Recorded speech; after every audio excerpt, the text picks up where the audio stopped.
आता हे सगळे वर्षानुवर्ष दादांसोबत आणि दादा ज्या वेळेला काम करत होते मी सुद्धा त्यांच्यासोबत काम केलेली कार्यकर्ता आहे. दादांसोबत वहिनी कार्यरत होत्या. वहिनींसोबतही माझ्यासारख्या कार्यकर्तीचे सुद्धा अत्यंत जिव्हाळ्याचे संबंध आहेत आणि त्यामुळे त्या घराच्या नात्याने किंवा परिवाराच्या नात्याने त्या हक्काने अशा काही गोष्टी अनवधानाने झाल्या असतील असं मला त्या ठिकाणी म्हणायचं आहे. सोबत भाजपा आमदार चित्रा वाघ आहेत. काय सांगणार? बांगलादेशी घुसखोरांचा विषय होता, आज सभागृहात त्याच्यावर चर्चा झाली आहे. कसं पाहता हे सगळ्या घटनेकडे? अत्यंत महत्त्वाचा हा विषय आहे आणि ज्याच्यावरती आमचे गटनेता भारतीय जनता पार्टीचे प्रवीणभाऊ दरेकर यांनी लक्षवेधीच्या माध्यमातून आज हा प्रश्न सभागृहात चर्चेला आणला आणि ज्यामध्ये बऱ्याच आमदारांनी सहभाग घेतला. सगळ्यात गंभीर असा हा प्रश्न आहे. पण मी पुन्हा हेही सांगेन की हा विषय काही 50-60 म्हणजे आजचा उद्याचा किंवा 2-3 वर्षातला नाही, तर गेल्या 50-60 वर्षापासून हे त्या ठिकाणी काम चालू आहे. पण गेल्या 2-3 वर्षात यांना डिपोर्ट करण्याचं, या बांगलादेशी घुसखोरांवर कारवाई करण्याचं काम हे मोठ्या प्रमाणामध्ये सुरू आहे.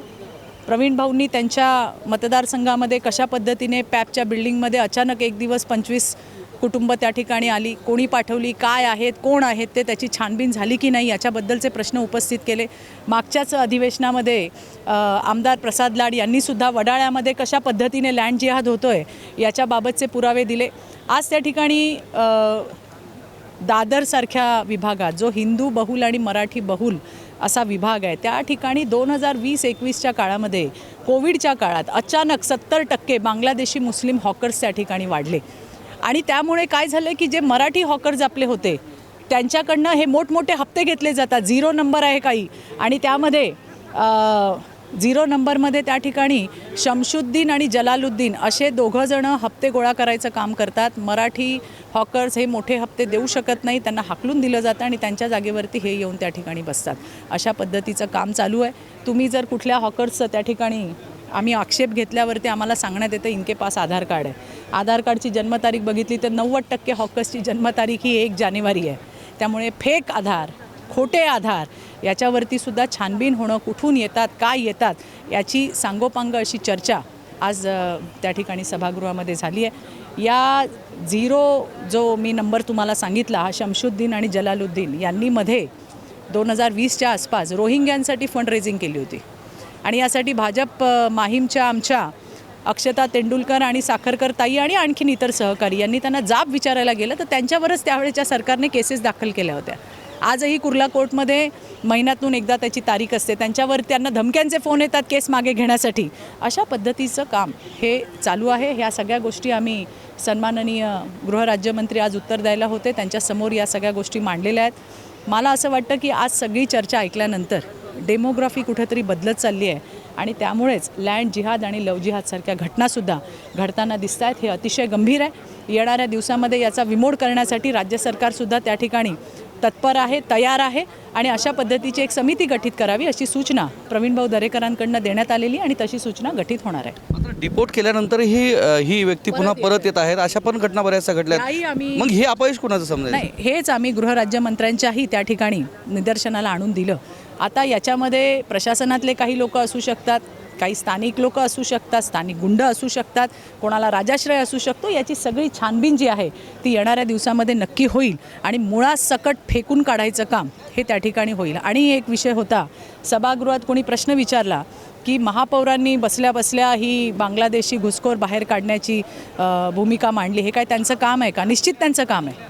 वॉटर मीटर गटर हे तर प्रश्न महापौर आमच्या सोडवतीलच, पण त्याचबरोबरीने जे बांगलादेशी घुसखोर आहे आज त्यांच्यामुळे मुंबईचे आद्य लोक कोण आहेत, कोळी आहेत, आगरी आहेत, भंडारी आहेत, यांच्या व्यवसायांवरती सुद्धा परिणाम झाला आहे. आज कोळी महिलांच्या पोटावरती पाय येतो आहे, कारण हे जे बांगलादेशी मच्छीमार आहेत हे त्या ठिकाणी घरोघरी फिरून मच्छी विकायचं काम करतात आणि त्यामुळे आमच्या महिलासुद्धा, ज्या कोळी महिला आहेत आमच्या, त्यांच्यावरती सुद्धा त्या ठिकाणी दबाव वाढलेला आहे. त्यामुळे यांना हाकलून काढणं हे सुद्धा महापौरांचं काम आहे आणि येणाऱ्या दिवसामध्ये मुंबई त्या नक्की साफ करतील हा सुद्धा मला विश्वास आहे. ह्या सगळ्या घटनेमागं पुन्हा आता एक भटक्या कुत्र्यांचा विषय निघाला. कल्याणमध्ये भटक्या कुत्र्यांनी 7 वर्षाच्या मुलाला लचके तोडून त्याचा मृत्यू झालेला. ह्या घटनेकडे कसं पाहता? याचा बिमोड होणं कुठंतरी गरजेचं आहे असं वाटत नाही का? अत्यंत गंभीर अशी ही घटना आहे. मला आठवतं आहे की मागच्या वेळेला हा प्रश्न सभागृहामध्ये आला होता. आजसुद्धा काल बिबट्यांचा वावर, बिबट्यांकडून होणारे हल्ले आणि त्याचबरोबर कुत्र्यांकडनं होणारे हल्ले याच्याबाबतही सांगोपांग चर्चा झालेली आहे आणि शासनाने याची दखल घेतलेली आहे. येणाऱ्या दिवसामध्ये निश्चितपणे याच्यावरती आपल्याला तोड मिळेल, काहीतरी धोरण ठरेल. शेवटचा 2 प्रश्न.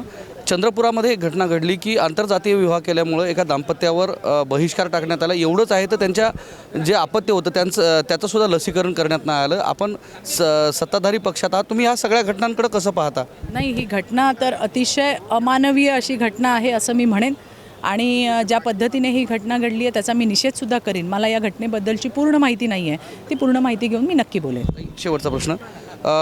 अध्यक्षपदाची निवड झाली राष्ट्रवादीची आणि त्या दरम्यान बऱ्याचशा काही घटना घडल्या ज्यामध्ये सुनेत्रा पवार यांच्या खांद्यावर हात ठेवण्याचा सुद्धा प्रकार घडला आहे. आपण महिलांसाठी बरेचसं काम करताना दिसत आहेत. अशा घटना पक्षामध्ये असणं आणि त्या दृष्टिकोनातून जे काही सोशल मीडियावर चालू आहे त्या गोष्टीला तुम्ही कसं पाहता? आदरातिथ्य करणं किंवा महिलेचा सन्मान करणं गरजेचं आहे असं वाटत नाही का? बघा, असं आहे की राजकारणामध्ये आम्ही काम करताना तो आमचा एक परिवार असतो आणि त्या परिवारामध्ये आम्ही एकमेकांसोबत त्याच जवळकीने, त्याच नात्याने आणि त्याच हक्काने एकमेकांशी बोलत असतो, वागत असतो. मी तो व्हिडिओ पाहिला नाही, पण कुणीतरी मला सांगितलं की त्या वर येत असताना कुणीतरी त्यांना हात दिला किंवा आता हे सगळे वर्षानुवर्ष दादांसोबत आणि दादा ज्या वेळेला काम करत होते, मी सुद्धा त्यांच्यासोबत काम केलेली कार्यकर्ता आहे. दादांसोबत वहिनीही कार्यरत होत्या.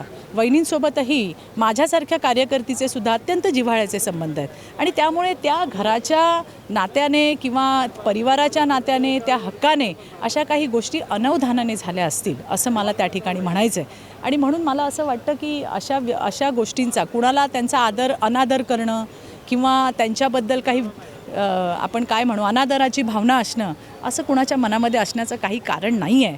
पण मला असं वाटतं की या एक परिवाराच्या नात्यातून, परिवाराच्या हक्कातून की अरे वहिनी आमच्या आहेत या नात्यातून, या हक्कातून अशा गोष्टी झाल्या असतील अनवधानाने. पण त्याचं मला नाही वाटत आहे की एवढा मोठं त्या ठिकाणी जो आहे तो काय म्हणू आपण गाजावाजा किंवा बवाल करणं गरजेचं आहे. बवाल या गोष्टीवर करायला पाहिजे होता की ज्या वेळेला सुनेत्रा वहिनींनी शपथ घेतली त्यावेळेला आज त्यांच्यावरती किती दुःख असेल.